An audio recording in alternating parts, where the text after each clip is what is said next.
Assalamualaikum warahmatullahi wabarakatuh. Bismillahirrahmanirrahim. Alhamdulillahirabbil alamin. Puji syukur kita kepada Allah Subhanahu wa taala yang sudah memberikan taufik kepada kita sehingga malam hari ini kita bisa berkumpul kembali dalam acara belajar bersama. Kita mengkaji lagi kitab-kitab warisan para ulama-ulama salaf, yaitu lebih tepatnya kitab Fathul Qorib yang sekarang sudah sampai pada pasal rohn, atau pasal pegadaian.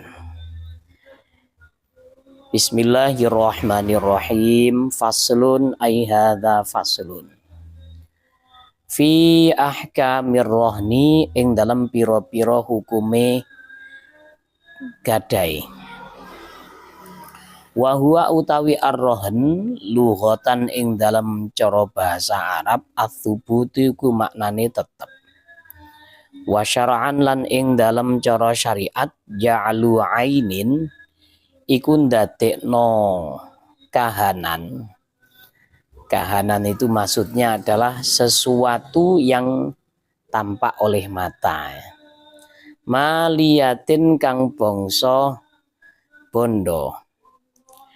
Didadekno wathiqatan ing jaminan bidainin sebab utang yustaufa kang dibayari opo dain minha sangking ain inda ta'adzuril wafa'i ing dalam nalikane dadi angele bayar utang.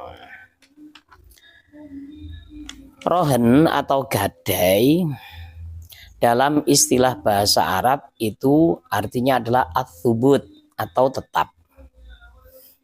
Tapi dalam istilah syara adalah menjadikan satu benda yang berharga sebagai jaminan sebab hutang yang mau dibayari dengan benda itu ketika kesulitan untuk membayar. Nah, jadi gadai ini sudah tidak asing lagi bagi kita. Nah, di mana jargonnya atau slogannya gadai kan mengatasi masalah tanpa masalah. Tapi apakah proses atau praktek pegadaian yang ada sekarang itu sesuai dengan syariat? Wallahu alam. Alhamdulillah saya tidak pernah menggadaikan barang. Apes kalau menggadaikan barang itu sudah ya. Jadi umat Islam itu jangan sampai kesulitan masalah ekonomi. Islam itu punya segalanya. Islam punya kuncinya. Ekonomi itu punya. Ya. Nah, ini bab muamalah ini sudah ditata supaya apa? Supaya muamalah ini saling menguntungkan dan kalau ada kerugian itu tidak parah. Ini muamalah yang kita pelajari warisan dari Rasulullah Shallallahu Alaihi Wasallam. Sifatnya itu adalah saling menguntungkan, bukan menguntungkan sepihak. Ini dari praktek rohen. Dari praktek rohen ini yang ada sekarang di lapangan, saya masih kurang tahu ya. Tapi kita coba mengungkap pegadaian yang syar'i itu seperti apa. Wala yasihu lan ora sah ar-rohnu apa rohn illa bi ijabin kecuali kelawan ijab wa qabulin lan qabul. Rohen ini atau gadai ini tidak sah kalau tanpa ijab dan qabul. Jadi manusia itu diberi mulut, diberi kemampuan untuk bicara supaya supaya berinteraksi. Jadi kalau urusan seperti ini, ya, urusan harta, urusan apa pernikahan itu juga harus pakai ijab dan qabul. Kita harus menggunakan mulut. Tidak boleh orang itu dia terus ngambil uang terus pakai bahasa isyaratnya. Terus mengeluarkan surat tanah misalkan. Ya, tidak boleh kayak gitu. Sama-sama paham misalkan. Kecuali kalau bisu. Kalau bisu kan pakai bahasa apa? Bahasa isyarat itu ya. Ini. Itu uang itu. Kecuali kalau seperti itu, kalau orang bisu tidak masalah ya. Asal sama-sama sudah paham. Tapi kalau apa untuk urusan orang yang normal, gadai ini harus ada ijab kabulnya biar nggak salah paham nanti. Jadi supaya meminimalisir resiko, entah resiko nanti salah paham, entah resikonya apalagi. Jadi meminimalkan hurur supaya tidak ada nanti kerugian, tidak ada penipuan. Ya harus ada ijab dan kabul. Contohnya, saya bisa nggak hutang? Ini jaminannya, ini gadainya. Nah, seperti itu harusnya ya. Wa syartu kullin utawi syarate saben-saben wong minar rohini saking wong kang gadekno wal murtahini lan wong kang tampa gadai ayyakuna iku yento ana sapa kullun mutlaqat tasarrufi iku mutlak tasarrufi. Syarat orang yang menggadaikan dan yang menerima gadai ini harus tasarrufnya tidak dibatasi. Maksudnya dia transaksi apapun ini bebas. Kan ada orang itu transaksinya dibatasi, tidak boleh. Misalkan anak kecil kalau beli jajan yang kecil-kecil ya, anak kecil ini kan tidak boleh sebenarnya jual beli ya. Nah, tapi anak kecil kalau tidak pernah beli jajan, nggak pernah beli mainan, ya nanti ya nggak bisa jual beli. Makanya orang tua ngajari ya. Ngajari sana beli roti, sana beli kerupuk atau beli es, dikasih uang kecil. Nah, ini harganya sekian nak, nanti kalau ada uangnya ini agak besar, nanti ada kembaliannya sekian. Itu anak kecil itu masih apa? Dia ini tasarrufnya itu terbatas. Jadi kalau ada urusan besar seperti pegadaian seperti ini, anak kecil nggak boleh. Tiba-tiba anak datang bawa BPKB, datang ya ke rumah orang ya, Pak, utang 10 juta, ini saya bawa BPKB. BPKB apa ini? Oh, Honda Mega Pro misalkan. Lah sementara masih kecil orangnya, memang maksudnya umurnya masih belum cukup ya. Dia itu masih belum akil baligh. Maka nggak boleh dia ini menggadaikan barang itu, kita nggak boleh menerima. Ojo celuk bapakmu sih kayak gitu ya. Dan juga nggak boleh menerima gadai. Ya, ada anak kecil didatangi oleh orang, kamu kok banyak uang ini? Ya, maklum habis hari raya ya. Biasanya kan anak kecil banyak uangnya. Ini saya hutang, tak kasih barang ini ya, ini jaminannya. Nggak boleh. Ya.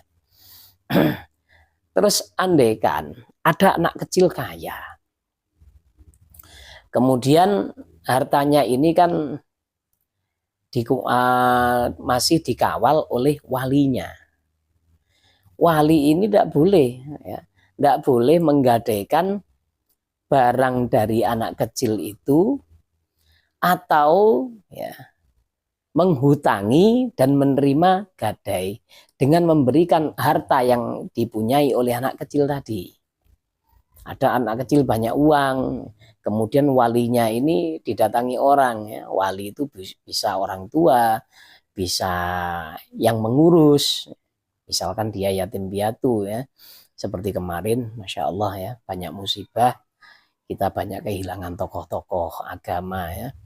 Gus Taufik dari Madura yang buka cabang pondok di sini, di sebelahnya Jatiroto itu, desa apa, Sumber Baru, di situ kecelakaan dengan istrinya, punya 6 anak ya, langsung auto yatim piatu semuanya gara-gara sopir kurang istirahat. Nah ini ya, nah itu anak kecil ya, kalau dia punya harta, walinya ini yang ngurus, nggak boleh sembarangan menghutangkan ya.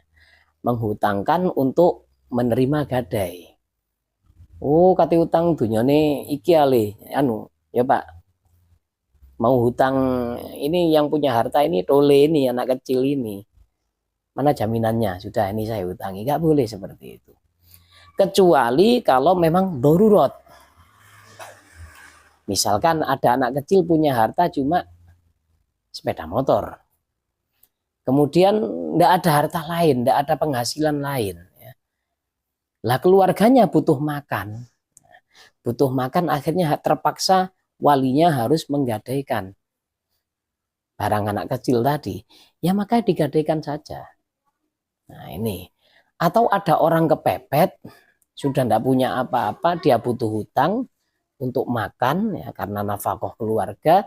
Kemudian yang punya harta ini anak yang mahjur alaih atau yang transaksinya dibatasi, ya, maka wajib untuk memberikan ya hutangnya. Ya sudah, ini tidak masalah kalau seperti itu, kalau terpaksa memang betul ya, terpaksa betul tidak masalah.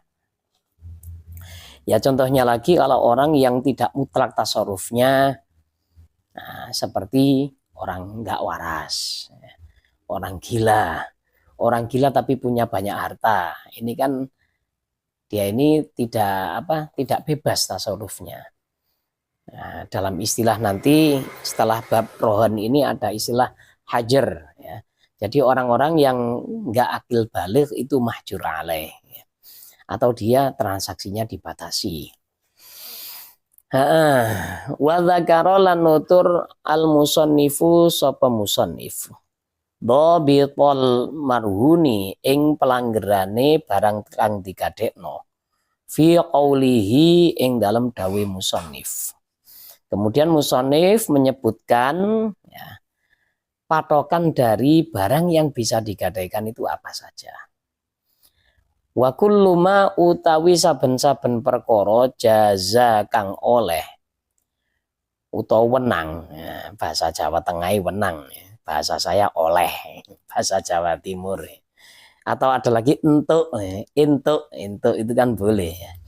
Bayauhu opo ngedol ma jaza iku oleh utawa wenang rohnuhu opo gadekno ma fidduyuni ing dalem piro-piro utang idastaqarra nalikane dadi tetep, wis dadi tetep subutuha opo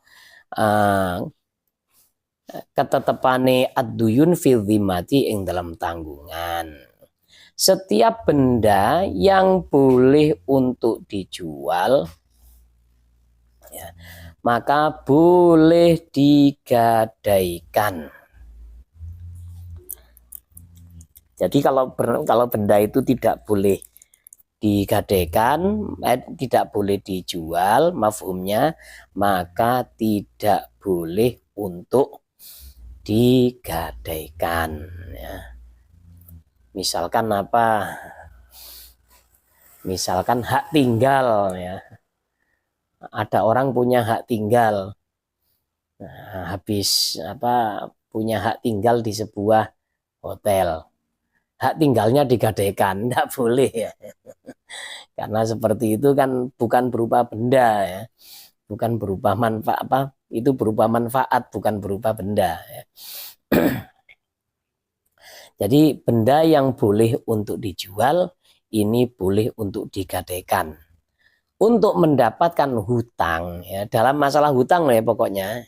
Dalam masalah hutang, yang hutang ini memang sudah tetap ya. Hutang ini memang sudah wajib untuk dibayar. Wahtaroza lan ngecualekno al musannifu sapa musannif biduyuni kelawan piro-piro utang anil ayani saking piro-piro kahanane barang ya. Kalau bukan hutang maka tidak boleh ada transaksi pegadaian. Penggadaian tidak boleh. Fala yasihu mongko ora sah arrohnu apa gadai alaiha ing ngatasi ayan. Kaainin kaya benda maghsubatin ingkang dighosab. Wa musta'aratin lan ingkang disilih. Wa nahwihima lan sepadane maghsubah musta'arah. Minal a'yani bayane saking piro-piro kahanane barang al malmunati ingkang ditempui. Maka kalau bukan berupa hutang, ya, hutang itu berarti uang, uang baik itu uang rupiah, dolar, ringgit, ya, real atau dinar, dirham. Nah, kalau benda itu bukan berupa hutang, maka tidak boleh untuk ada praktek pegadaian. Misalkan seperti ini. Ada orang namanya misalkan si Amar. Si Amar ini punya sepeda motor. Kemudian dibawa oleh si Amir tanpa izin, gosop ini namanya. Dibawa jauh, dibawa jauh, kemudian belum dikembalikan. Amar marah-marah, Mir, gimana kamu ini? Kamu ini bawa sepeda saya, ini sepeda, ini ya, kendaraan saya, tunggangan saya kemana-mana. Sekarang saya ibarat orang nggak punya kaki ini. Mau ngajar nggak bisa, mau kerja juga nggak bisa. Gara-gara kamu ambil kendaraan saya tanpa izin. Maaf. Ya, ini ya sebagai jaminan. Ini sudah sertifikat tanah saya yang di timur itu saya berikan. Ini sebagai jaminan. Nanti sepeda kamu saya kembalikan. Ini tidak boleh. Karena sepeda gosopan tadi ini tidak dianggap sebagai hutang. Ya. Walaupun sama-sama harus dikembalikan. Atau barang pinjaman. Nah, si Amar punya barang dipinjam oleh si Amir. Kemudian minjamnya lama, mana cepat bawa ke sini, saya sudah butuh ini. Ya sebentar, tak kasih jaminan ya sampai barangnya saya kembalikan. Nah, itu tidak boleh seperti itu ya. Wahtaroza lan kejobo, wahtaroza lan ngecualekno sapa musannif bistaqarra kelawan dawu istaqarra anid duyuni saking piro-piro utang qabla istiqrariha ing dalem sadurunge dadi tetepe iki duyun. Kadaini salami kaya utang pesanan. Kalau hutang itu memang sudah istiqror, sudah jelas itu hutang, maka boleh ada praktek gadai. Tapi kalau belum istiqror, ya, hutang itu masih kemungkinan gagal hutangnya. Nggak pasti hutang lah. Hutang yang istiqror itu contohnya seperti apa? Nah, misalkan kembali lagi contohnya adalah Amar dengan Amir. Si Amar hutang. Mira Amir, saya hutang. Berapa? 10 juta. Oke, tak kasih. Uang dibawa. Ini berarti kan praktek apa hutang kan sudah istiqror. Sudah terjadi, sudah tetap ini. Jadi ada hutang dan wajib untuk membayar. Tapi kalau salam, akad salam, walaupun hutang, tapi kan ya masih banyak kemungkinan. Misalkan si Amar diajak transaksi oleh si Amir. Amar, ada apa Mir? Saya pesan bisa nggak? Kamu kan orangnya kan pandai. Kamu orangnya kan pedagang. Pesan apa? Pesan udang. Pesan udang berapa? 1 ton. Bisa nggak? Ya, insya Allah. Ya. Tapi ya ini, dananya dulu ya. Dananya harus diberikan dulu biar saya bisa beli ya. Bisa beli nanti saya antar ke kamu. Udang Faname 1 ton. Nah, itu. Lah ini kan kadang-kadang nggak bisa. Walaupun hutang ya, si Amar ini punya hutang, dia punya tanggungan untuk mendatangkan udang Faname 1 ton. Tapi kan nggak pasti. Ya kalau udangnya ada, pas musim misalkan ya. Lah kalau pas nggak musim, nanti kan transaksi kan gagal. Maaf Mir, ternyata petani-petani sekarang pindah ke ikan nila. Nggak ada guram, nggak ada udang Faname lagi ya. Ini saya kesulitan mencari, jadi ini modalnya saya kembalikan. Nah, kalau seperti ini ya nggak boleh ada gadai-gadai segala itu. Misalkan sudah dikasih uang, ini Mar, kamu carikan udang Faname 1 ton. Tapi jaminannya itulah ya, sertifikat rumah kamu lah ya. Ya Amar yang melungu. Salah saya apa? Siapa yang utang? Saya kan kerja kan gitu ya. Walir rohini lan iku kedue wong kang iku oleh kedue wong kang gadekno arju'u utawi jabel fihi ing dalem marhun malam yakbid selagine ora nompo, selagine durung nompo hu ing marhun al murtahinu sopo murtahin. Orang yang mau praktek gadai ini boleh rujuk, maksudnya boleh untuk membatalkan, mengcancel praktek pegadaian asalkan dia belum menyerahkan barang yang digadaikan kepada orang yang menerima, kepada murtahinnya.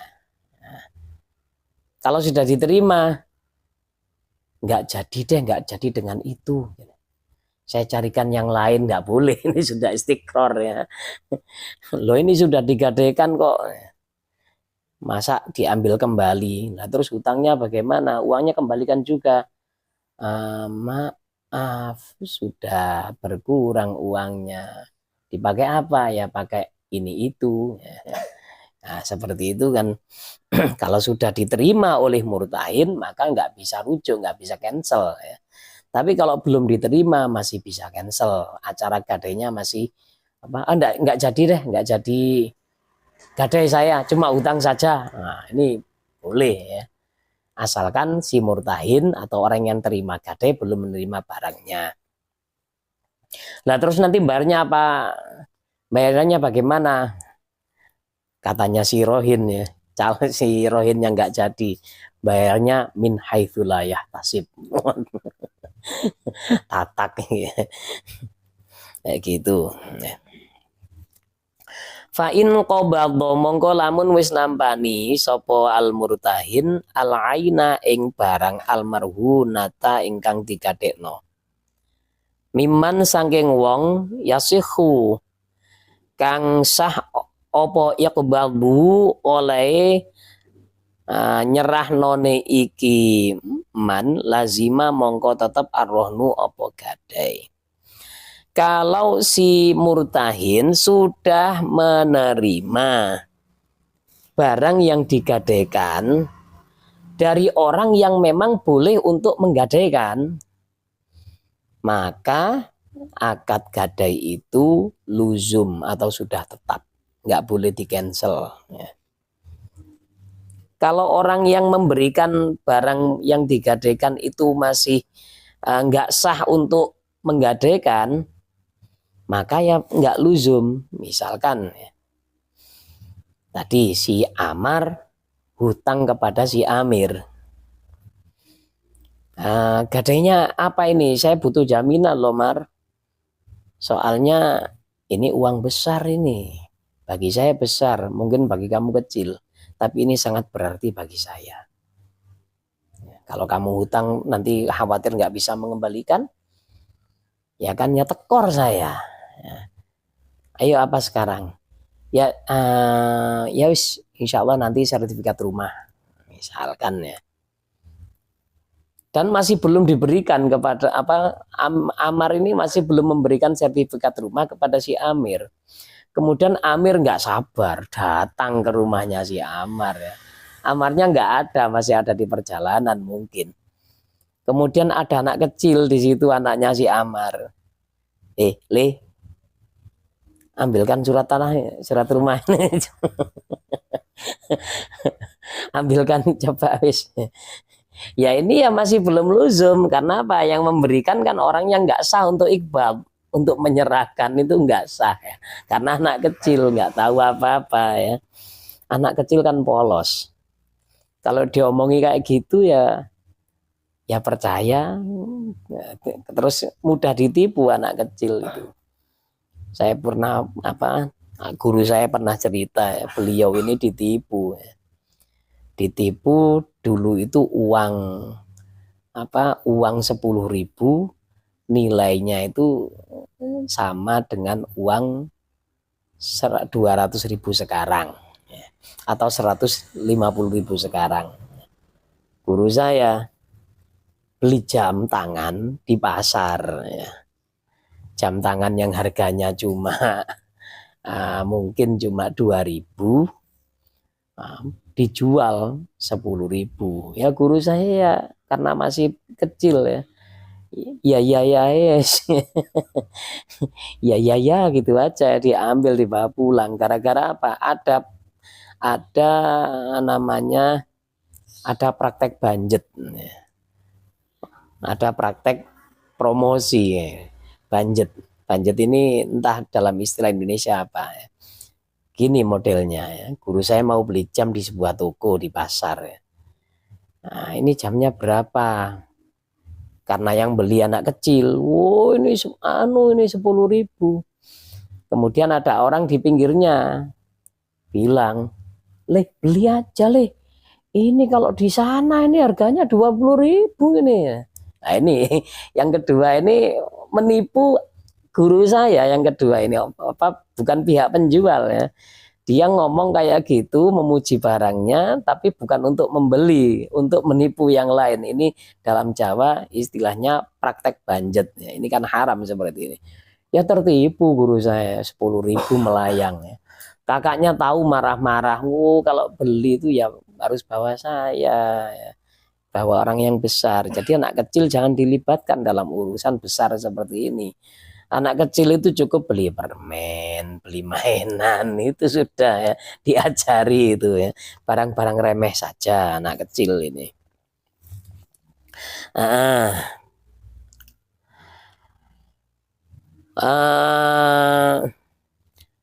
Wamtana'a lan kacegah ala rohini ing atase wong kang ngadekno arju'u apa njabel fihi ing dalem iki rohen. Warrohnu utawi akad gadai, wad'uhu iku utawi asal sumelai rohen alal amanati iku ing atase kepercayaan. Gadai itu dasarnya adalah kepercayaan. Wa khina idzin lan ing dalam semangsane alal amanah la yadmanu ora nempui hu ing almarhun almurtahinu sapa wong kang gadekno illa bita'addi kecuali kelawan kecerobohan. Karena memang itu amanah ya. Jadi amanah, dasarnya amanah kalau ada kerusakan barang-barang, misalkan hilang, maka si terima gadai ini tidak bertanggung jawab. Tidak bertanggung jawab untuk tidak kewajiban untuk mengganti. Misalkan menggadaikan barang berupa sepeda. Ya sudah, kamu taruh di garasi sana itu. Ya, ditaruh di garasi, si murtahin atau yang terima gadai ini nggak pernah pegang-pegang, nggak melakukan kecerobohan, tiba-tiba sepedanya mogok, nggak bisa dipakai. Ya nggak usah ya. Jadi si murtahin tidak usah mengganti kerugian, nggak usah. Karena apa? Nah, dasarnya gadai itu adalah amanah, ya. Amanah atau titipan. Nah itu.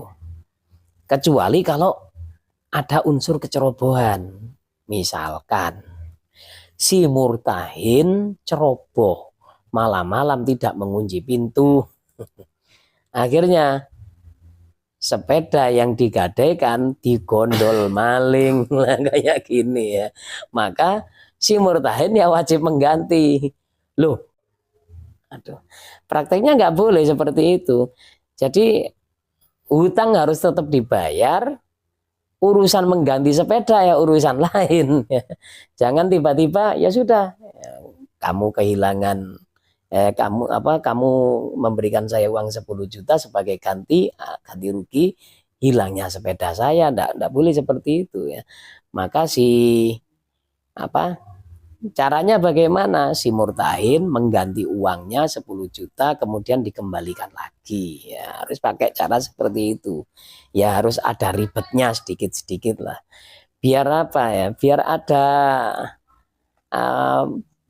Biar transaksi itu memang nyata itu. Transaksi nyata, serah terima itu nyata, biar seperti itu ya. Nah, kalau doman ditukar hutang kan nggak ada serah terima yang nyata ya kayak gitu. Khawatirnya nanti ada masalah di belakang ya. Padahal ini sudah saya ganti memorinya, memori 260 giga, tapi kok tetap mati. Nggak tahu. Wis ngerepoti ini ya. Kita teruskan. Walawidda lan lamun dakwa utawa ngaku sapa iki murtahin talafahu ing kerusakane marhun walam yadhkur lan ora nyebut sapa murtahin sababan ing siji sebab litalafihi keduwe rusak iki marhun suddiqa mongko dibenerno sapa iki murtahin biyaminihi kelawan sumpah iki murtahin. Nah, ketika barang yang digadaikan ini rusak, kemudian si murtahin, orang yang terima gadai, ini tidak menyebutkan sebabnya. Kok bisa rusak? Gak tahu. Kamu gak ngerusak kan? Gak tahu sebabnya kan? Gak tahu, tiba-tiba rusak. Nah, si Rohin, gak mungkin, pasti ada sebabnya. Lah sebabnya saya gak tahu. Si murtahin ya tetap pelongo-pelongo. Lah ini bagaimana? Maka si murtahin ini dibenarkan kalau dia mau sumpah. Kalau tidak mau sumpah, berarti mungkin ada unsur kecerobohan ya. Dia harus mengganti gitu. Lah ini barang ini saya rusak, saya tidak tahu sebabnya. Wallahi demi Allah. Maka dibenarkan itu si murtahin. Mungkin Anda pikir ya kalau ada praktek seperti ini ya. Iya kalau murtahinnya jujur. Kalau murtahinnya fujur atau orang yang nggak jujur ya. Bagaimana? Ini kan ada praktek yang merugikan si Rohin. Yaitu nanti urusannya dengan Allah. Gitu. Kalau orang itu berani bersumpah atas kebohongan, berarti dia ini seperti iblis. pengikut iblis sejati. Iblis kan membodohi, membohongi Nabi Adam kan dengan sumpah. Demi Allah saya memberi nasihat ini, makan itu, buah dari pohon itu ya. Nanti entah namanya, entah pohon tin, entah pohon apa ya, tapi oleh iblis disebut khuldi ya. Makan. Nah itu, maka tertipu Nabi Adam ya, karena dikira semua orang kalau bersumpah itu pasti jujur. Nah oleh Allah diberikan, loh itu musuhmu. Kalau musuh itu kan tidak mungkin jujur ya. Nah itu ya. Jadi kalau ada praktek seperti ini kok dia berani bersumpah, ya sudah tanggungannya di akhiratnya. Fa'il dzakaro, mongko lamun nutur sapa murtahin sababan ing sebab zahiron ingkang jelas. Walam lam yuqbal, mongko ora diterima apa zikrus sabab illa bibayinatin, kecuali kelawan bukti. Ya. Kalau si murtahin menyebutkan satu sebab, sepeda semen ini rusaknya bukan karena kecerobohan saya, tapi karena murni kecelakaan. Kan kemarin antum taruh di sebelahnya itu, di sebelahnya tempat yang ada listriknya itu. Ya terus terjadi konsleting, sepeda kamu terbakar. Nah, maka kalau dia menyebutkan seperti ini ada sebabnya, harus ada bukti. Apa buktinya? Buktinya ini CCTV. Nah, itu kan. Nah, kalau seperti ini baru si murtain dibenarkan ya.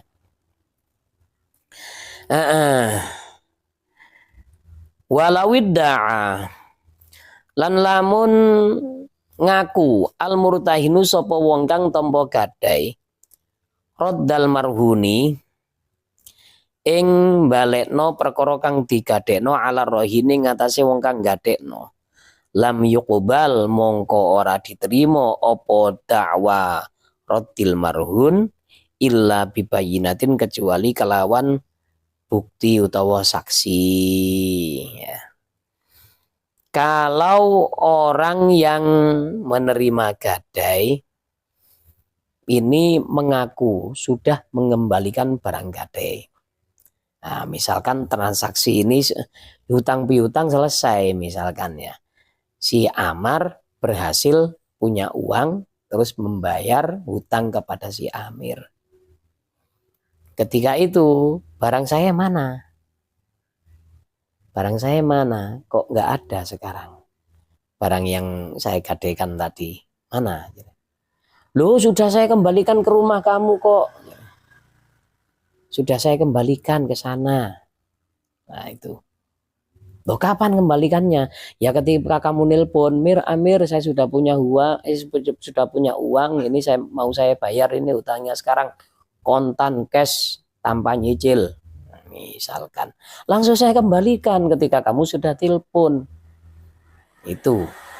Maka kalau ada seperti ini, maka nggak bisa dibenarkan begitu saja. Karena orang yang terima gadai ini kan dicurigai. Posisinya itu posisi yang mencurigakan. Secara alami dia ini punya posisi yang mencurigakan. Mencurigakan misalkan dia itu sudah dia itu sudah senang dengan barang yang digadaikan tadi. Ya. Maka ketika dia mengaku sudah mengembalikan barang yang digadaikan, harus ada saksi atau ada bukti. Saksinya siapa? Ya kamu tanya keluarga kamu sudah itu. Mungkin sepedanya sudah di sana. Ya.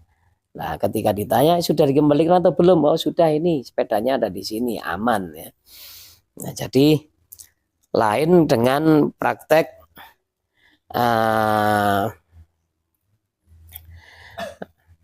setiap orang yang diterima, orang yang dipercaya seperti wadiah, titipan, kalau mengaku sudah mengembalikan barang itu dipercaya. Tapi kalau orang yang menerima gadai, kemudian orang yang menemukan barang lukotoh, ya, ini bisa begitu saja dipercaya kata-katanya kalau sudah mengembalikan barang, kecuali dengan adanya saksi atau bukti. Wa idza qabadhalan ing dalem nalikane wis nerima al murtahinu sapa wong kang tampa gadai ba'dhal haqqi ing sebagiane hak alladzi kang ala rohini kang wajib ing atase wong kang gadekno lam yakhruj mengko ora metu ai lam yang fuk tegese ora coplok syai'un apa suwiji-wiji minar rohni saking gadai hatta yuqdha sehingga dibayar jami'uhu apa sekabehane hak ayil haqi tegese hak ala rohini alladzi kang ala rohini kang wajib ing atase wong kang gadekno. Ini ada kasus ya. Pembayaran tidak bisa cash. Pembayaran ternyata dicicil. Saya angsur 2 kali Pak Amir ya. Saya bisa membayarnya 2 kali. Dulu hutang 10 juta. Ya, bulan ini ya, pertengahan bulan ini saya bayar 5 juta dulu. Nanti sisanya akan saya bayar bulan depan insya Allah kalau sudah ada. Kalau ada praktek seperti ini, maka si Amar atau si Rohin nggak bisa dia itu langsung saya sudah bayar separuh barang yang saya gadaikan saya ambil ya, nggak bisa. Dia harus lunas dulu baru boleh ngambil ya. Nah itu ya, harus lunas dulu. Terus untuk masalah kalau seingat saya dulu ketika di pondok ya, ketika sudah tidak bisa membayar, apakah barang yang digadaikan langsung jadi milik si yang terima gadai, si murtahin? Tidak. Bagaimana prosesnya? Musyawarah dulu. Apakah barang ini dijual, kemudian hasilnya dibayarkan. Dibayarkan sebagai pembayaran hutang.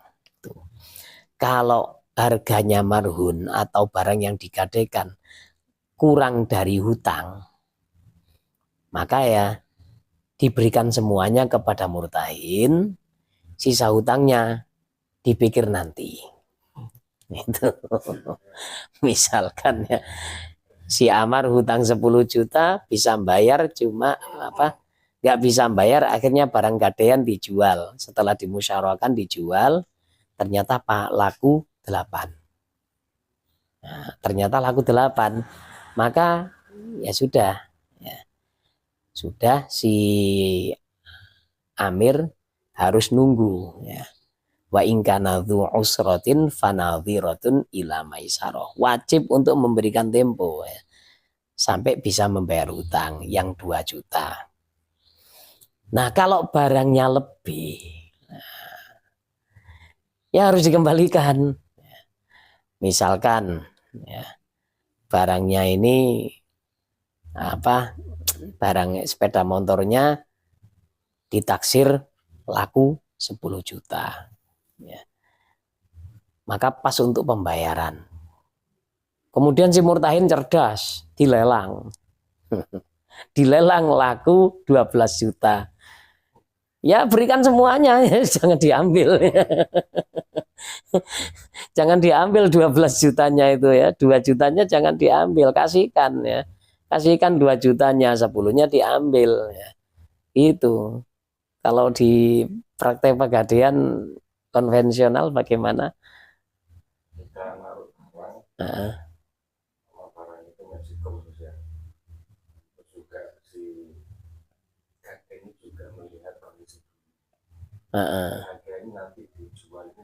Laku berapa ya.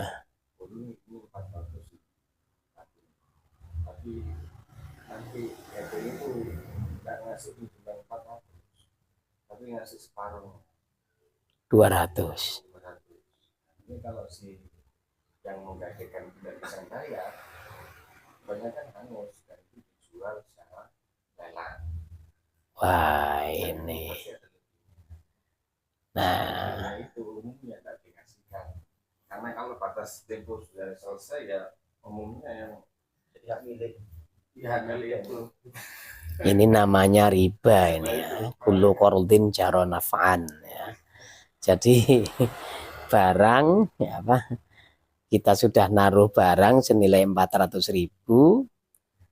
Nah, untuk hutang kita cuma dikasih 200, dalam tempo nggak bisa bayar, akhirnya barang itu dilelang, laku 500, diambil semuanya. Ini riba ini namanya ini ya. Kullu qardin jaro naf'an itu. Setiap hutang piutang yang menarik keuntungan itu namanya riba. Hutang piutang itu adalah ta'awun, tolong menolong, bukan menarik keuntungan. Tidak boleh menarik keuntungan, walaupun apa keuntungan itu bukan berupa uang, walaupun bukan berupa uang ya, tapi bisa diuangkan, maka ya tidak boleh. Misalkan saya hutangi kamu, tapi dengan syarat kamu nyapu rumah saya tiap hari. Nanti kalau sudah jatuh temponya, ya hutang tidak ada bunganya sama sekali. Tapi nyapunya ini kan ya selama 1 bulan ini kan ya bisa diuangkan. Ini juga riba kayak gini ya. Ya naudzubillah, ini kita apa praktek yang seperti ini, praktek gadai seperti itu sudah cara Yahudi itu sudah ya. Jadi mengatasi masalah sambil mengambil keuntungan ya. Orang lainnya bagaimana ketika beli bergantian? Nah ini dipikir nanti kalau si pembelinya itu ya, pembelinya dipikir nanti sudah. Nah, kita akhiri dulu perjumpaan Fathul Qorib bab gadai. Kita pindah kepada kitab selanjutnya yaitu Bidayatul Hidayah.